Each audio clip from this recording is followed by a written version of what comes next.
Russian President Vladimir Putin has announced a slew of measures to prevent an economic meltdown due to the Western sanctions. Putin said that the West's economic rapid attack has failed, calling on Russian citizens to mobilize against economic penalties imposed on them.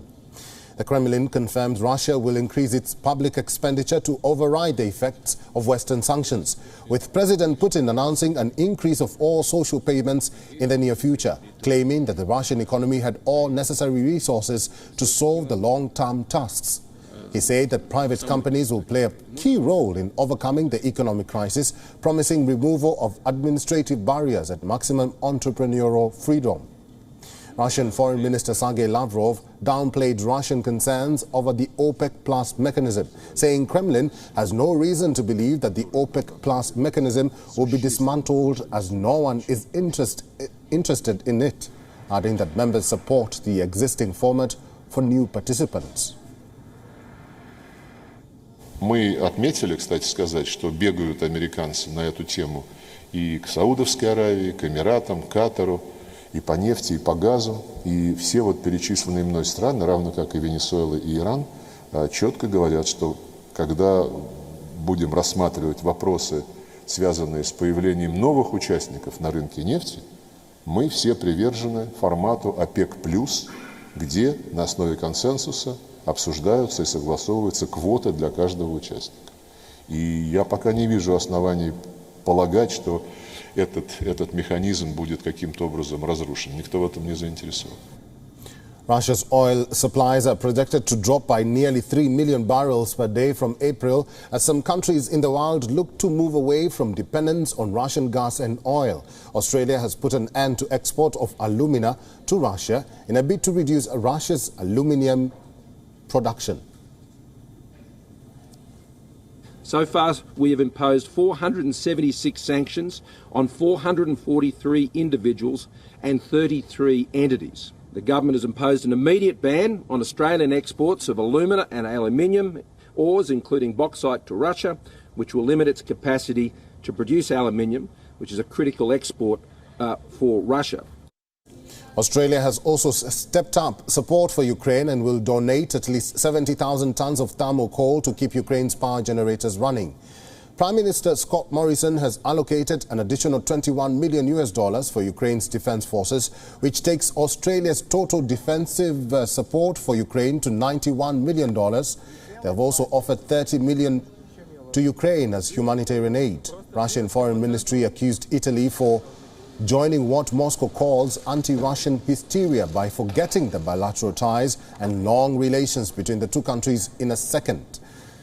Moscow said it hoped the retracted French threat of waging economic war on Russia would not find followers in Rome.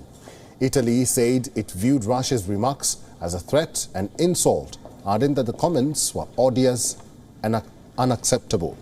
China has been actively criticizing the biting sanctions imposed by the West on Kremlin. In the latest, a Chinese official called the Western sanctions on Russia as increasingly outrageous. Vice Foreign Minister of China accused the NATO alliance of expansionism and cornering a nuclear power like Russia.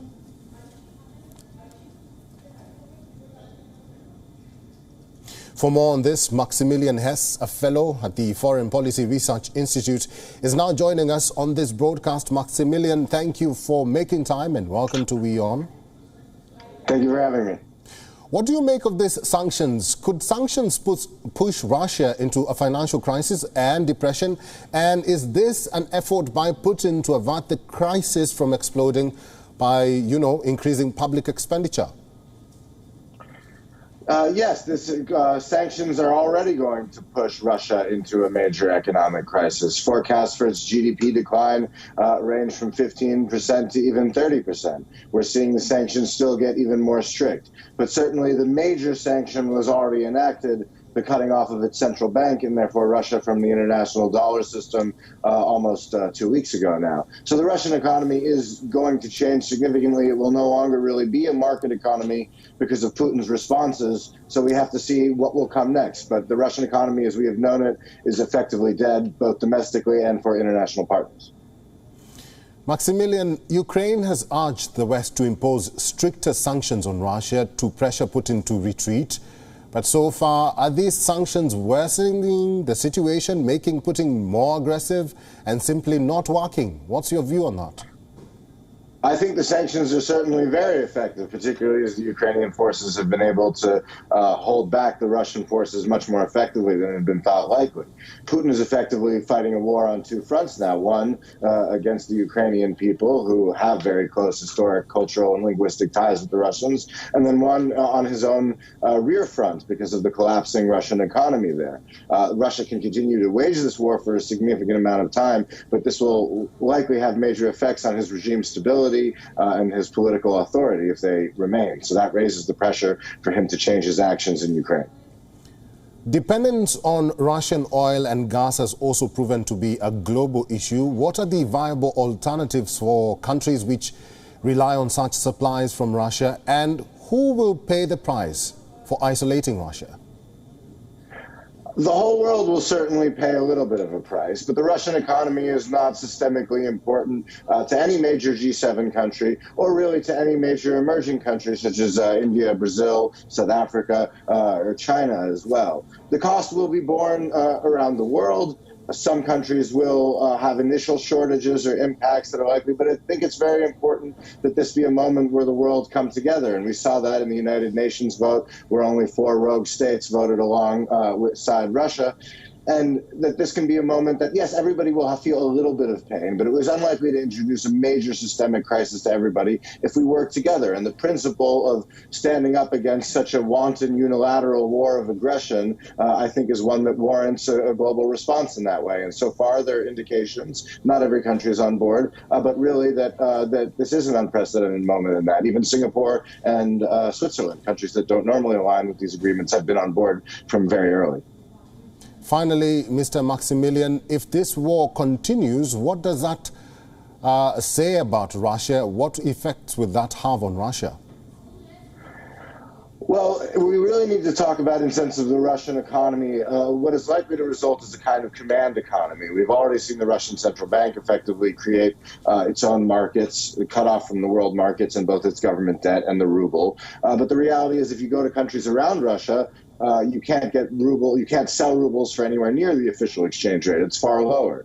So we're going to see Russia move to a sort of very state-run command economy. That can have some elements of capitalism, as we see in China, but it will be very different from the Russia that we've known over the last 20 years. And then if Putin does continue to wage this war, it really raises questions for the Russian people about why their leader would choose to impoverish the nation at the extent of a war that is, against their historical closest nation, and one that is being fought on false pretenses. So I fear we've seen, once again, a dark curtain cast itself over Russia. And as long as Putin remains, that's very difficult to see that lifting now, sadly.